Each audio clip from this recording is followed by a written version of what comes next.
Ayan, so ito yung battery niya. Isang buo na mahaba, naka-enclosed lang sa aluminum na container. Kasi ito yung socket, ito yung tatanggalin natin para safe tayo bago mag-operate. Here we go.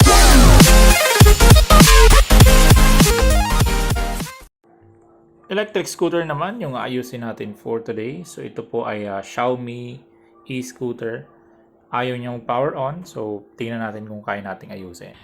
Last na nagamit, hindi daw siya ma-switch off, kaya hinayaan ng owner na naka-on na lang. Then after that, hindi na nila magamit. So chinek ko, low bat yung battery, nag-charge naman siya, kaya lang yun nga, kahit anong pindot dito, ayaw mag-on. So upon research, nakita ko na minsan pala nagkaka-issue ang mga unit na ganito sa button. So sa buttons muna tayo kakalikot, no. Pero una, babalik natin yung scooter para matanggal muna yung battery para safe. Okay, una muna natin gagawin is tatanggalin natin lahat ng screws para magkaroon tayo ng access sa battery. So ito nga sa ilalim ng scooter. Yan, pabaliktad muna yung scooter. Ayan, so ito yung battery niya. Isang buo na mahaba, naka-enclosed lang sa aluminum na container.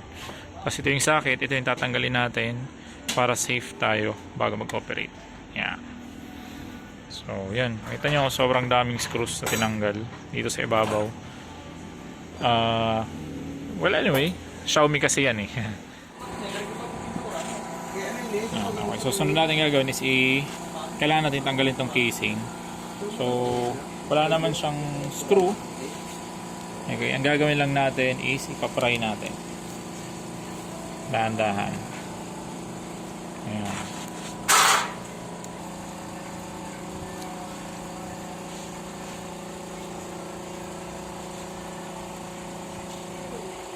Naka 3M tape. Ayan, so naka 3M tape lang siya. Okay. And then, yung isa.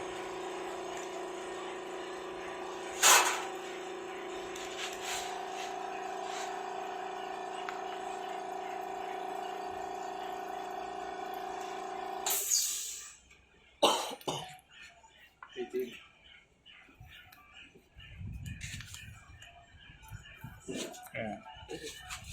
So naka-tape lang din siya.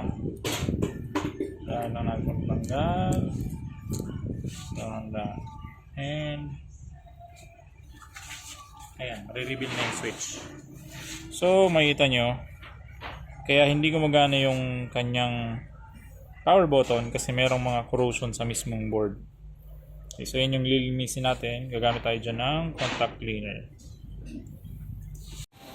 Ayan. So meron tayong contact cleaner. Spiran natin ng konti. Ayan, para ma-expose yung parts na kinalawang. Ayan. So contact cleaner yung ginagamit kasi fast dry, saka safe sa mga electronic na contacts.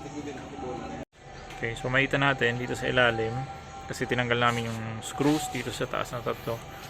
Ayan, puro siya kalawang. So I think flaws ito sa design ng Xiaomi. Akala siguro ng owner is waterproof. Yan, makita nyo may mga parts na kinalawang, kaya yan yung kailangan na ayusin. So kinalas ko din yung switch nya. Okay, yung pinaka-switch mismo. And ito yung na-discover ko. Talagang madumi yung contacts kaya hindi gumagana yung switch.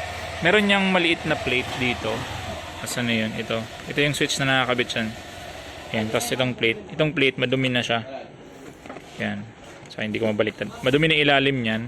Kasi ang purpose niyan is siya yung mag-short sa contacts nito. Yan. So linisin muna natin yan. Tapos tingnan natin kung gagana. Yan. So nilinisan ko muna yung switch.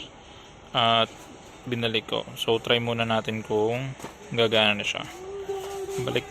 Babalik lang ulit yung tinanggal natin dito sa ilalim. Mga tadodix. Okay, so ito, babalik lang ulit natin. Tapos sige. Try natin kung gagana na. Ayan. Ayun. Full charge pa pala siya. Yan, so okay na. Na-address na natin yung issue sa switch. Ayan. So Okay na. Kung meron po kayong electric scooters, baka makatulong. So, short video lang mula dito sa Emil Customs and Skill Garage. Peace!